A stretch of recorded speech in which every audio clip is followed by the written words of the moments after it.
மட்டர் பன்னீருங்க. இது க்ரீமியான ஸ்ட்ரக்சர் வர்றதுக்கு என்னென்ன பண்ணலான்னு பார்க்கலாமா? வீடியோவை ஸ்கிப் பண்ணாமல் பாருங்கள். இதுக்கு நம்ம ஹோம்மேட் பன்னீர் தாங்க எடுத்திருக்கோம். இது வந்து 100 கிராம் வந்துச்சு.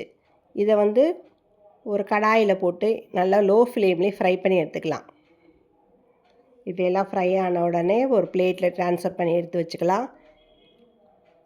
அதே கடாயில் 2 டீஸ்பூன் எண்ணெய் சேர்த்து 1 டீஸ்பூன் வெண்ணெயும் சேர்த்து நல்லா காஞ்சி வந்த உடனே இதுக்கு தாளிக்கிற பொருள் பட்டை, கிராம்பு, கல்பாசி எல்லாம் சேர்த்து பொரிஞ்சு வந்த உடனே இதோட 1 டீஸ்பூன் ஜீரகமும் சேர்த்து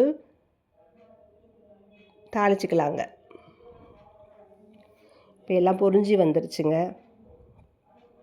இது எல்லாம் பொரிஞ்சு வந்த உடனே இப்போ சாப் பண்ண 2 வெங்காயத்தையும் அதையும் சேர்த்து இதோட 1/4 டீஸ்பூன் மஞ்சத்தூளும் உப்பையும் சேர்த்து நல்லா ஃப்ரை பண்ணி எடுத்துக்கலாங்க. இது எல்லாம் ஃப்ரை ஆனோடனே நம்ம 2 தக்காளியும் சாப்பரில் போட்டு நல்லா சாப் பண்ணி இதோட சேர்த்துக்கலாங்க.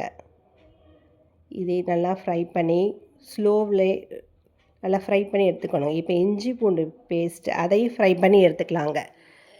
அது நல்லா வதங்கி வந்த உடனே இப்போ வந்து இதோட 2 டீஸ்பூன் ரெட் சில்லி பவுடர் அதையும் சேர்த்து நல்லா ஃப்ரை ஆன உடனே புதினாவும் கொத்தமல்லியும் சேர்த்து அதையும் நல்லா ஃப்ரை பண்ணி எடுத்துக்கலாங்க.